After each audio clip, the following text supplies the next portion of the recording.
ማንገቡና ማንሳቱ ነው። ስለዚህ የጳውሎስ ሕይወት የተመሰከረለት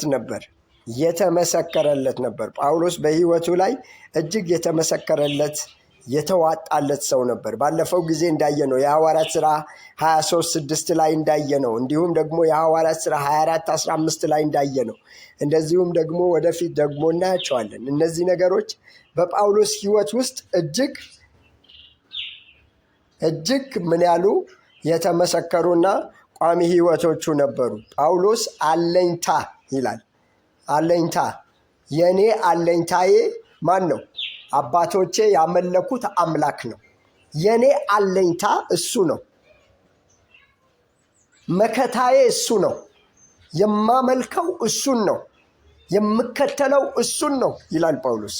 ኢየሱስ ጌታ ነው። ሮሜ ምዕራፍ 15 ከ8 እስከ 9 እስቲ እናንብብ። መጽሐፍ ቅዱስ አውጥታችሁ ሮሜ ምዕራፍ 15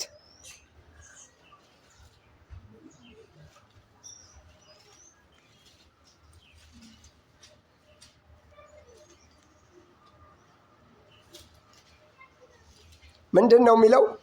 ለአባቶች የተሰጠውን የተስፋ ቃል ያጸና ዘንድ ደግሞም ስለዚህ በአሕዛብ መካከል አመሰግነዋለሁ፣ ለስምህ ዘምራለሁ ተብሎ እንደተጻፈ አሕዛብ ስለ ምሕረቱ እግዚአብሔርን ያከብሩ ዘንድ ክርስቶስ እግዚአብሔር እውነት የመገረዝ አገልጋይ ሆነ እላለሁ ይላል። አሁንም ማንን ይጠራል? አባቶቹን ይጠራል። ለአባቶች የተሰጠው የተስፋ ቃል ምን ይል ዘንድ? ያጸና ዘንድ። ለአባቶቹ ምን ተሰጥቶ ነበር? የተስፋ ቃል ተሰጥቶ ነበር። ስለዚህ ያ የተስፋ ቃል ነው ጳውሎስ ሕይወቱን፣ ዘመኑን፣ መንገዱን ሁሉ ምን ያለለት? የደገፈውና የጠበቀው። ስለዚህ በዚህ ጳውሎስ በጣም ደስ ይለዋል። በዚህ ክስ በጣም ይደሰታል። እዩ፣ የሚያመልኩትን አያውቁም፣ የሚያመልከውን ምን ይላል? ያውቃል። የሚያመልኩት አይለዩም፣ የሚያመልከው ግን ለይቶ ያውቃል ጳውሎስ።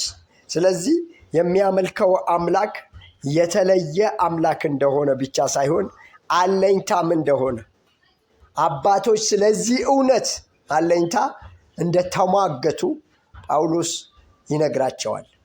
ስለዚህ አይሁድ ስለ አባቶች ሲነሳ ምን ይላሉ? ያውቃሉ። እግዚአብሔር ምን ብሏል? እኔ የአብርሃም የይስሐቅ የያዕቆብ አምላክ የሕያዋን አምላክ እንጂ የምን አይደለሁም የሙታን አይደለሁም ብሏቸዋል። ስለዚህ እግዚአብሔር የምን አምላክ ነው? የትንሣኤ አምላክ ነው። እስቲ የትንሣኤ አምላክ ነው በሉ። እነሱ ደግሞ ይህንን ትንሣኤ እንዲታወጅ ምን አይፈልጉም። ስለዚህ ኢየሱስ ክርስቶስ ሞተ፣ ተቀበረ ያምናሉ።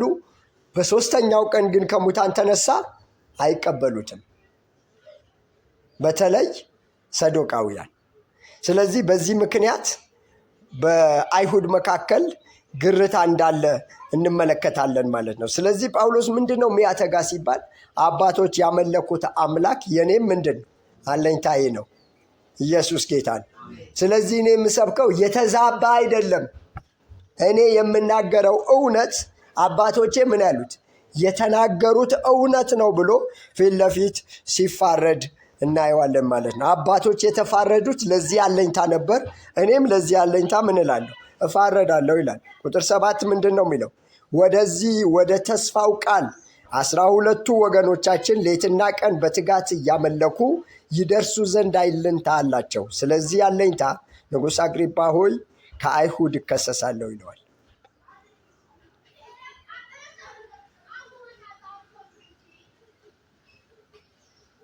ጳውሎስ በሕይወቱ ውስጥ ብዙ መንገዶችን አልፏል። ይሄ መንገድ የምን መንገድ ነው? የመጨረሻ መንገዱ ነው። በዚህ የመጨረሻ መንገዱ ላይ የሚናገረው ለማን ነው? ለመንገደኛ አይደለም። የሚናገረው አገርን ለሚገዙ አገረ ገዢዎች ነው፣ ለነገስታት ነው ጳውሎስ እያወራ ያለው። ኢየሱስ ጌታ ነው። ኧረ አሜን። ሀገርን ለሚያስተዳድሩ ህዝቡ ሁሉ በእጃቸው ላሉ ሰዎች ነው የሚያወራው። እድሉን ተጠቅሞ ከሞት አድኑኝ አይደለም የሚለው። እድሉን ተጠቅሞ ኢየሱስ ምን ይላቸዋል? ያድናቸዋል ነው የሚለው። አሜን። እድሉ ልክ ሲከፈትለት ኢየሱስ ክርስቶስ ምን ይላቸዋል? ያድናቸዋል ነው የሚለው። ኢየሱስ ጌታ ነው። ይህንን የሚለው ለሰፈር ወጣቶች አይደለም፣ ለሕፃናት አይደለም፣ ለነገስታት፣ ሀገርን ለሚገዙ አገረ ገዢ ለሆኑ ለነገስታት እውነቱን ያስተላልፍላቸዋል። ወገኖቼ እኔ የማመልከው አምላክ የአባቶቼ አምላክ ነው። እኔ የማመልከው አምላክ አባቶቼ ያመለኩት ብቻ ሳይሆን የ12ቱም ነገዶች አምላክ ነው። ስለዚህ አምላክ አምልኮ ማቅረቤ ምንም ምን አይለኝ አያሳፍረኝም። በህይወታችን ውስጥ እግዚአብሔር የሚከብርበት እውነት ቢኖር ለእግዚአብሔር እውነት ምን ማለታችን ነው? መኖራችን ነው። ስለዚህ ጳውሎስ እየሞተ ይኖራል። አሜን። ወደ ሞት እየቀረበ እግዚአብሔርን ምን ያደርገዋል? ይኖረዋል።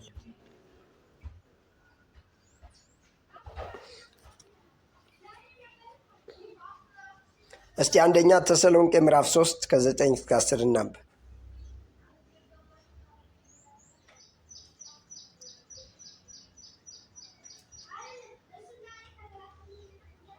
የጳውሎስ ጭንቀት ምንድን ነው? ጳውሎስ የሚያስጨንቀው ምንድን ነው? ጳውሎስ ግር የሚያስብለው ምንድን ነው? እነሱ የሚያስጨንቃቸው ነገር ጳውሎስ ምን አይለው?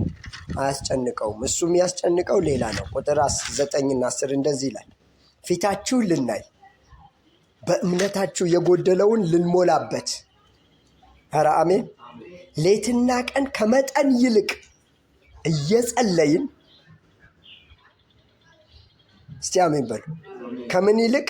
ከመጠን ይልቅ እየጸለይን በአምላካችን ፊት ከእናንተ የተነሳ ስለምንደሰተው ደስታ ሁሉ ለእግዚአብሔር በእናንተ ምክንያት ምን ያህል ምስጋና እናስረክብ ዘንድ እንችላለን። አንደኛ ተሰሎንቄ ምዕራፍ 3 9 እና 10 ችግር አለ? ልቀቅ።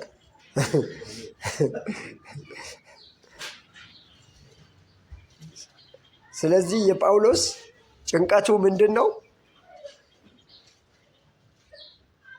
ሰዎቹ እኛ የገባንን እውነት እነሱ ምን እንዲላቸው እንዲገባቸው ነው የሚጸልየው። አንተ አሁን የሚያሳስብህ ምንድን ነው? የጳውሎስ አሳሳቢው ነገር እንጀራ አይደለም፣ ቤት አይደለም፣ ልጆች ምናምን አይደለም። የጳውሎስ አሳሳቢው ነገር የደረሰው መኸር ምን ማለት መሰብሰብ። እስቲ አሜን በል። ስለዚህ ባገኘው አጋጣሚ ለትልቁም ለትልቁም ምን ያደርጋል? ወንጌልን ይነግራል። ወንጌል ደግሞ ምንድን ነው? የምስራች ነው። ወንጌል ሰዎች ሁሉ ሊድኑበት የሚችሉበት የምስራች ቃል ነው። መልካም ዜና ነው። ስለዚህ ይህንን መልካም ዜና ሳልነግራት እንዳይሞት እያለ ጳውሎስ ምን ያደርጋል? በቀን በሌሊት ለአግሪጳ በንጉሱ ፊት ብዙ ነገር ማለት የሚችልበት ሌላ እኔ የተከሰስኩት እንደው የሚያስከስስ ክስ አይደለም ብሎ መቅረብ ይችላል። ግን እድሉን ተጠቅሞ የሚነግረው ማንን? የወንጌልን ብርሃን ነው ለአግሪጳና ለንጉሱ የሚነግራቸው። ስለዚህ ጳውሎስ ደስ የሚያሰኝ ምንድን ነው ሲባል የገባኝ ሲገባችሁ ነው የሚለው። አሜን። ይሄ ደግሞ የገባኝ ሲገባችሁ ብቻ ሳይሆን እኔ የገባኝ እውነት አባቶቼ ምን ብሏቸው ነበር? ገብቷቸው ነበር። አባቶች በዕብራውያን አገላለጽ ምዕራፍ 11 ላይ ተገልጸዋል።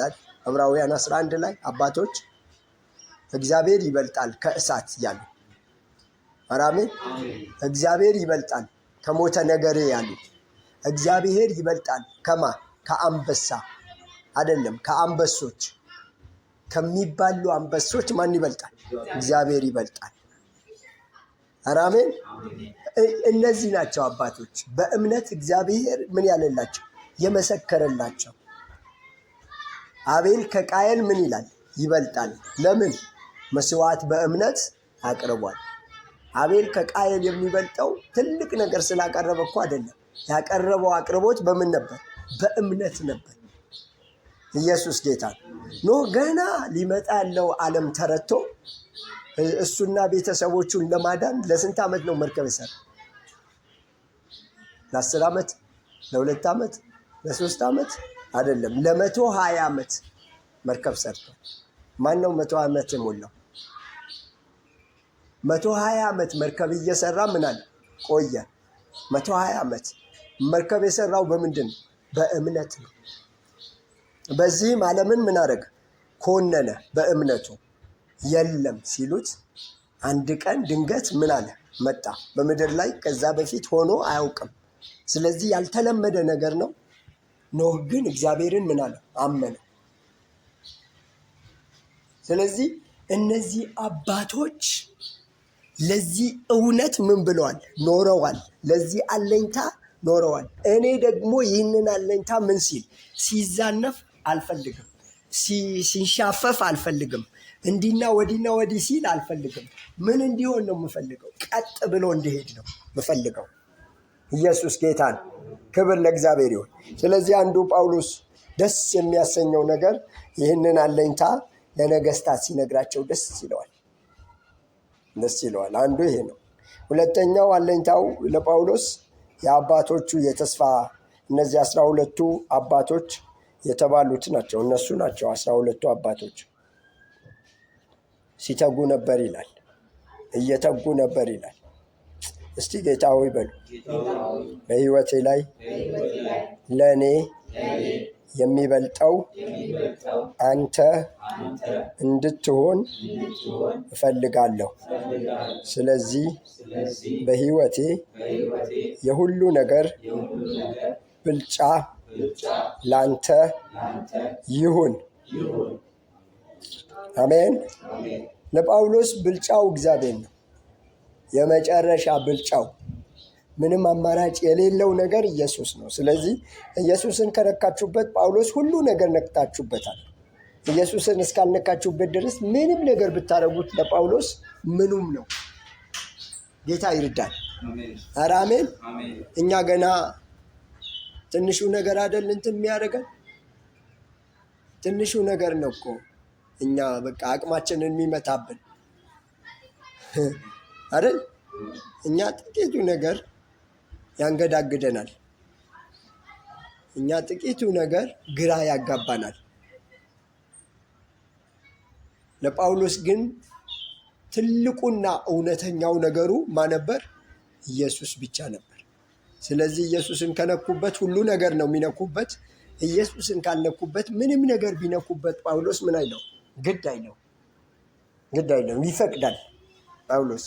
በነገራችሁ ላይ ጳውሎስ ይፈቅዳል፣ ሌላ ነገር ላይ ይፈቅዳል። ኢየሱስ ላይ ግን ከመጣችሁበት ማንም ቢሆን ምን አይልም? በጭራሽ አይደራደርም። እግዚአብሔር ይርዳል። የደቀ መዝሙር ሕይወት አንዱ ኳሊቲው በመከራ ውስጥ ማለፍ ሳይሆን በመከራ መጽናት። አሜን። አይነቱ ይለያይ እንጂ ሁላችንም መከራ ውስጥ ነው ያለነው። በዛ መከራ ውስጥ ግን ጸንተን ኢዮብ እንዳለው ጥርሴን ስጋዬ ይዞ ጠብቀዋለሁ እንዳለ ስጋችንን በጥርሳችን ይዘን አንተን ዓላማህም ትችላለህ ትልቅ ነህ እያለ መኖር እንድንችል ይፈለጋል። ከደቀ መዝሙር ሕይወት አንዱ ነገር የሚፈለገው በመከራ ውስጥ ማለፍ ብቻ ሳይሆን በመከራ ውስጥ ጸንቶ መኖር ይጠይቃል። ጳውሎስ የኔ አለኝታ እስቲል እሱ ነው ይላል። አለኝታዬ ነው፣ እንዳትነኩብኝ። ኢየሱስ ጌታ ነው። እሱን ከነካችሁብኝ ሁሉ ነገሬን ምን ብላችሁብኛል? ነክታችሁብኛል። ስለዚህ አለኝታ እፋረዳለሁ። ክሱም ስለዚህ አለኝታ ነው ይላል። ሌላ ምንም አይደለም። አይሁድ እኔ ምንም እንደማላደርግ ያውቃሉ። አለኝታዬ ነክተውብኝ ነው የጮኩት ይላቸው። ጳውሎስ ሰሜን ሲሄድ አለኝታውን ይሰብካል፣ ምዕራብ ሲሄድ አለኝታውን ይሰብካል፣ ደቡብ ሲሄድ አለኝታውን ይሰብካል፣ ምስራቅ ሲሄድ አለኝታውን ይሰብካል። ኢየሱስ ለጳውሎስ ሁሉ ነገሩ ነው። ኢየሱስ ክርስቶስ ጌታ ነው። አንዱ የምናየው ነገር ይሄ ነው። ሁለተኛውና ሌላኛው ነገር ከጳውሎስ ሕይወት የምንመለከተው በዚህ ምዕራፍ ውስጥ ጥያቄ ይጠይቃቸዋል። የሚጠይቃቸው ጥያቄ ምንድን ነው? እግዚአብሔር ሙታን ሊያስነሳ አይችልም ወይ ብሎ ይጠይቃቸዋል።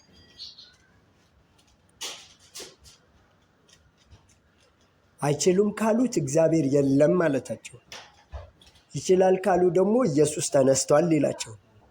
ስለዚህ ጳውሎስ ምንድን ነው የሚያደርገው? በተለይ ፈሪሳዊና ሰዶቃውያንን ሲያገኝ ምንድን ነው የሚያደርገው? እርስ በርሳቸው አጋጭቷቸው ከመሃል ነው የሚወጣው። እነሱ ይሄኛው አያምንም፣ ይሄኛው ያምናል። ስለዚህ ሁለቱ ወገኖችን እርስ በርሳቸው እንዲከራከሩ ያደርግና እሱ ከመሃላቸው ይወጣል። ስለዚህ እግዚአብሔር ሙታን አያስነሳም እንዴ ብሎ ይጠይቀዋል ለአግሪጳ። ግን ለአግሪጳ አይደለም የሚጠይቀው፣ በዙሪያው ለተሰበሰቡ ለማን? ለአይሁድ ነው። ምክንያቱም አግሪጳ ስለዚህ ነገር ምን አይለው? አይመለከተው። ፖለቲከኛ ነው እሱ 50-50 ነው ማለት እንትኑን እስካገኘ ድረስ፣ መንግስቱ በሰላም እስከቆየለት ድረስ እሱ ምንም ችግር የለበትም። ስለዚህ መንግስትን የሚያናጋ አገር የሚያፈርስ ትውልድን ያበላሸ ሰው አለ ብለው ነው ያመጡት አይደል? ጳውሎስ ምንድን ነው ያለው? 24 ላይ በሽታ ነው ጳውሎስ። ለእኛ ምናችን ነው? በሽታ ብለውታል ጳውሎስ። የአይሁድ በሽታ ነው ብለውታል። ስለዚህ እዩት እንግዲህ አስቡት፣ ጳውሎስ የአይሁድ በሽታ ነው። ባለፈ ጊዜ እንዳልነው የኮቪድ ወረርሽኝ ምን ያህል ትውልድ እንደጨረሰ ትዝ ይለናል። እንዴት እኛ በምህረቱ ከልሎም እንዳስመለጠን እናስታውሳል። ሩቅ አይደለም አይደል? በማክስ የተኛንበት፣ በማክስ የተነሳንበት፣ የምንተነፍሰው አየር የተጠራጠርንበት ጊዜ እኮ ትላንትና ትረሳላችሁ? ሀያላን የሚተማመኑበት ነገር ሁሉ ቢሰጡ እንኳን ኮቪድን ሊመልሱት ምን ያላሉበት ያልቻሉበት ትላንትና አይደል? ቅርባችን። ስለዚህ ጳውሎስ በየትኛው መንገድ ላይ ሲከራከር እነሱን እንትን የሚልበት ሳይሆን ሕይወት የሚገኝበትን እውነት ነው ለእነሱ የሚነግራቸው። እግዚአብሔር ሙታን አያስነሳም እንደ ይላቸው። ምን ይላል? ራሱ መልስ ሲመልስ ያስነሳል ይላል። ለእነሱስ ጥያቄ ነው። ፈሪሳውያን ያስነሳል፣ እግዚአብሔር ሙታንን የሚያስነሳ የትንሣኤ አምላክ ነው ሲሉ፣ ሰዶቃውያን ነው ይላሉ። ለምን? የሚያውቁት ሌላ ነው፣ እነሱ አስተምሮ ነው። ስለዚህ በአእምሯቸው መታደስ ገና በክርስቶስ ኢየሱስ በማመን ስላልተለወጡ ሕይወታቸው ሁሉ እጅግ እንትን የሚል ነበር። ስለዚህ ጳውሎስ ይመልስላቸዋል። እኔ የናዝሬቱን የኢየሱስን ስም የሚቃወም እጅግ ነገር አደርግ ዘንድ እንዲገባኝ ይመስለኝ ነበር ይላል። ስለዚህ አሁን እነሱ የሚቃወሙት ተቃውሞ እኔም ምን ብየዋል? ተቃውሜ አልፌበታለሁ። ስለዚህ እያደረጉት ያሉት ነገር ለእኔ ብርቅ አይደለም፣ ለእኔ ድንቅ አይደለም። ምክንያቱስ ይህንን ነገር ከማድረጋቸው በፊት እኔ አድርጌዋለሁ። ከመክሰሳቸው በፊት እኔ ከስሻለሁ። ከመቃወማቸው በፊት እኔ ምን ብሎኛል? ተቃውሚያቸዋለሁ። ስለዚህ እኔ ላይ የደረሰው ነው፣ እኔ ያደረስኩባቸው ነው እኔ ላይ ምን ሚሉት ሚያደርሱት ይላቸዋል። ኢየሱስ ጌታ። ስለዚህ ጳውሎስ በፊትም ሲቃወምም ምን ብሎ ነበር የሚቃወሙ? የምሩ ነበር የሚቃወሙ፣ የእውነት ነበር የሚቃወሙ። እንደዚህ ምናምን ለማሽቃበጥ አይደለም ጳውሎስ ይቃወም የነበር። በቃ ኢየሱስ አያድንም ሲል የምሩ ነበር፣ የእውነቱ ነበር። ያድናልም ሲል ጳውሎስ የእውነቱ ነው። ለምን? በራለት። አሜን።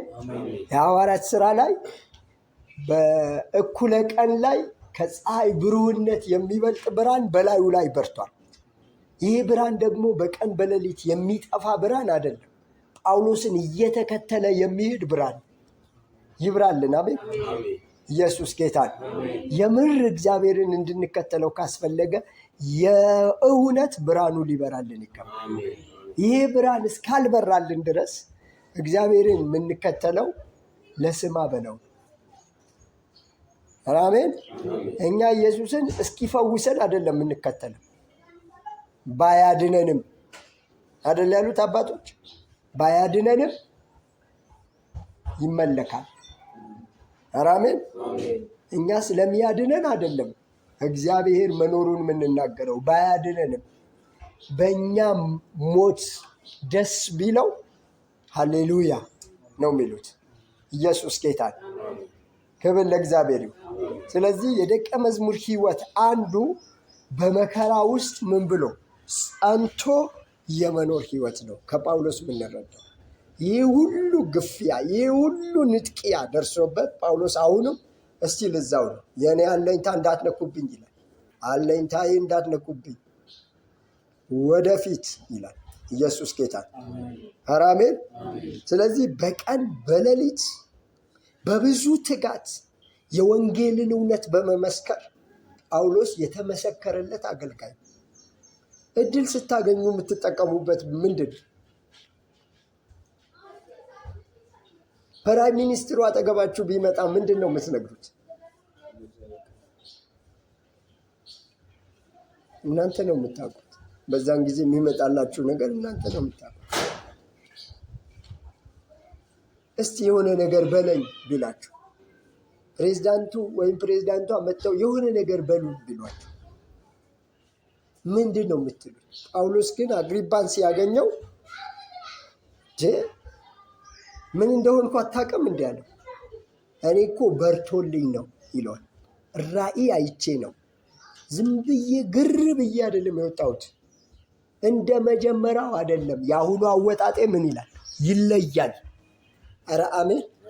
በቃ ይለያል። ኢየሱስን አይቼዋለሁ ይላቸዋል። በምን አየው? ከብርሃን ይልቅ በሆነ ብሩህነት አይቼዋለሁ። በርቶልኛል ይላቸዋል። በርቶልኛል፣ ብርሃኑ አይቼዋለሁ ይላቸዋል። ስለዚህ ይህንን እውነት ላይ ቆሜ ነው የምከሰሰው ይላል።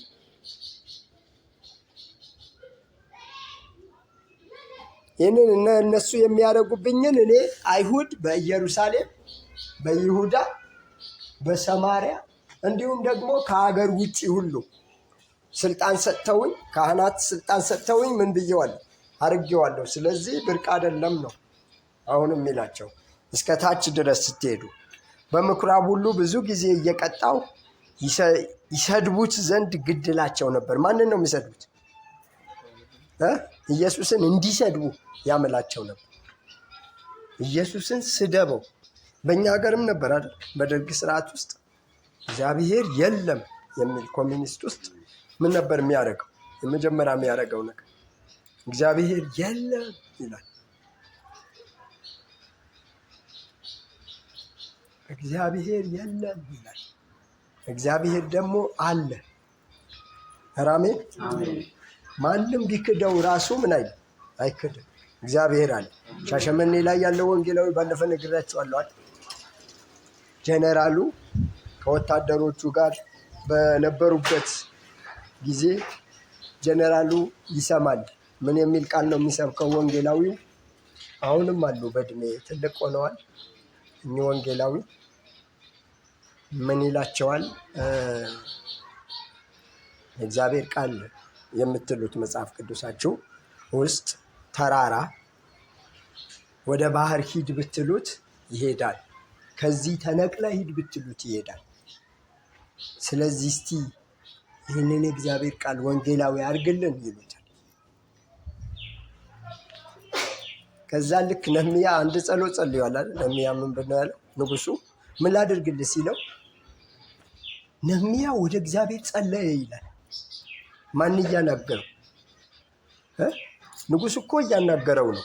ንጉሱና እሱ እየተነጋገሩ ነው። ምን ላድርግልህ ሲለው በዚሁ ቅጽበት በልቡ ወዴት ጸለየ? ወደ እግዚአብሔር ጸለየ። በዛው ቅጽበት እግዚአብሔር ምን ሰጠው? አቅጣጫ ሰጠው። ይሄ ይሰጠኝ፣ ደብዳቤ ይሰጠኝ፣ እንትን ይሰጠኝ እንዳለው ጳውሎስም ልክ እንደዚሁ አይነት ነገር ነው የሆነበት። እኚህም ሰው እንዲህ ተራራ ተንቀሳቀስ ሲሉት ጠራቸውና ኑ አሏቸውና ተራራው እንዴት እንደሚንቀሳቀስ ላሳያቸው አሏቸው።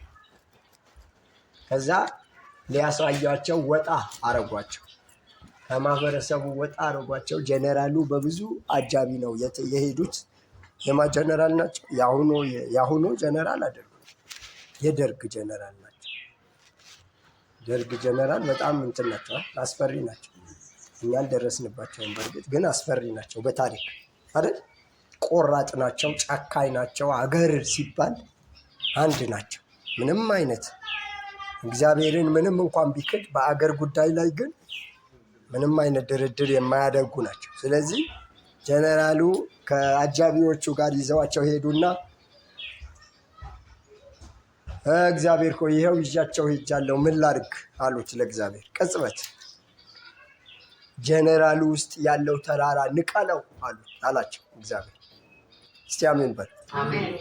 ከዛ በጌታ በኢየሱስ ክርስቶስ ስም በዚህ ጀነራል ውስጥ ያለ ተራራ ተነቅለ ወደ ባህር ሂድ ሲሉት ጀነራሉ ሰማይ ያህል ደርሶ ፍርጥ አለ። ይህ እኛ ሀገር ላይ ሻሸመኔ ሙሉ ወንጌል ላይ ያሉ ወንጌላዊ ያደረጉት ነው ምነግራቸው። ጋሽ አለሙ ምናልባት ስማቸው ባልሳሳት ወንጌላዊ ጋሽ አለሙ ይባላል። እና ይሄ እውነት እኮ ነው። እግዚአብሔር አለ፣ እግዚአብሔር አለ በሉ እስቲ፣ ድገሙት እስቲ፣ እግዚአብሔር አለ። እና ይሄ ጀነራል ወደቀ። አጃቢዎቹ ምን ይሆን? በጌታ በኢየሱስ ስም ማናችሁም እንዳትነኩት ስራዬን እስክጨርስ ድረስ አለ። ከዛ አጃቢዎቹ ውስጥ የነበሩትን ሁሉ ቁጭ አድርገው የእግዚአብሔርን እውነት እግዚአብሔር አለ፣ ይኸው ተራራው ተነቀለ፣ ጀነራሉ ነፃ ወጣ እያሉ ጀነራሉ ላይ ቆመው መስበክ ጀመሩ ማለት ነው። ምንም እንዳትነኩታል። ወደ 3 ሰዓት አካባቢ ጀነራሉ ኦልሞስት ተኝቷል። ከዛም በኋላ ሁሉ ነገር ከጨረሱ በኋላ በጌታ በኢየሱስ ስም ተነስ አሉት። ብድግ አለ። ሲነሳ ኦልሞስት ሌላ ሰው አሜን። እግዚአብሔር የለም የሚል ሳይሆን እግዚአብሔር አለ ብቻ ሳይሆን አይቼዋለሁ። ምክንያቱም ተራራው ከላዩ ላይ ነቅሎለታል። ኢየሱስ ጌታ ነው። ክብር ለእግዚአብሔር ይሁን። ስለዚህ እግዚአብሔር አለ። አይሁድ ይህንን ነው የሚክዱት። የለም ሲሉ አለ ይላቸዋል ጳውሎስ። አለ ያለ አባቶች ይህንን እውነት አልካዱም። እኔም ምን አለን አልክድም። አባቶች ለዚህ እውነት ነው ምን ያሉት የተፋረዱት። መፋረድ ማለት ታውቃላችኋል፣ አልለቅም፣ የኔ ነው የኔ ነው የኔ ነው። ስለዚህ ምን አለን አልለቅም፣ የኔ የሆነን ነገር አልለቅም ማለት። ስለዚህ በዚህ እውነት ውስጥ ሆነው ምን እያደረጉት ቻሌንጅ እየተደራረጉ ነበር። ኢየሱስ ጌታ። ይህ ሁሉ ሲደረግ ንጉሥ አግሪጳና ከንጉሱ ጋር ያሉ ብዙ ሰራዊቶች ምን ይላል ይሰማል። ኢየሱስ ጌታ። ስለዚህ ሲሰሙ ጳውሎስ ራእይ አይቻለው፣ ደማስቆ ላይ የሆነውን ነገር በደንብ አብራርቶለታል። የእግዚአብሔር ብሩህነት እኔ አይቼዋለሁ፣ በቃ ኢየሱስን እኮ አይቼዋለሁ ይላል። ኢየሱስን አይቼዋለሁ።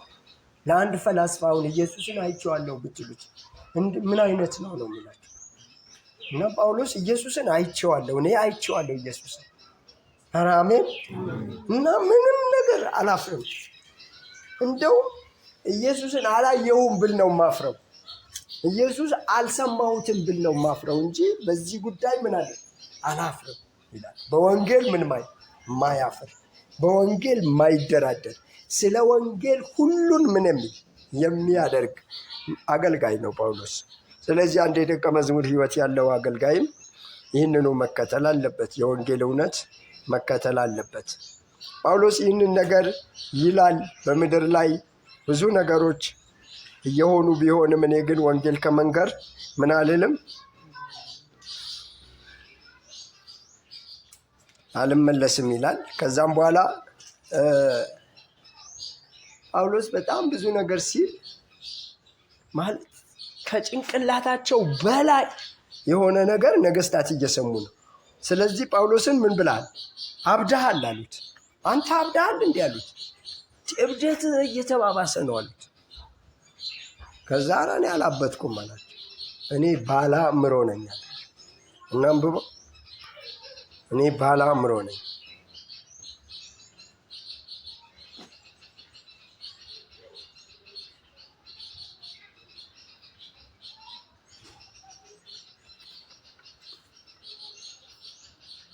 ሀያ 22 እና 23 ምንድን ነው የሚለው? ከእግዚአብሔር ዘንድ ረድኤትን ተቀብዬ ለታናሹም ለታላቁም ስመሰክር እዚህ ቀን ድረስ ምን ብያለሁ? ቆሜያለሁ። ነቢያትና ሙሴ ይህ ይሆን ዘንድ ያለውንም ክርስቶስ መከራ እንዲቀበል በሙታን ትንሣኤም ለሕዝብና ለአሕዛብ ብርሃንን በመጀመሪያ ሊሰብኩ እንዳለ ከተናገርኩት በቀር አንድስ እንኳ የተናገርኩት የለም። እንዲህም ብሎ ስለ ራሱ ሲመልስ ፊስጦስ በታላቅ ድምፅ፣ በምን ድምፅ?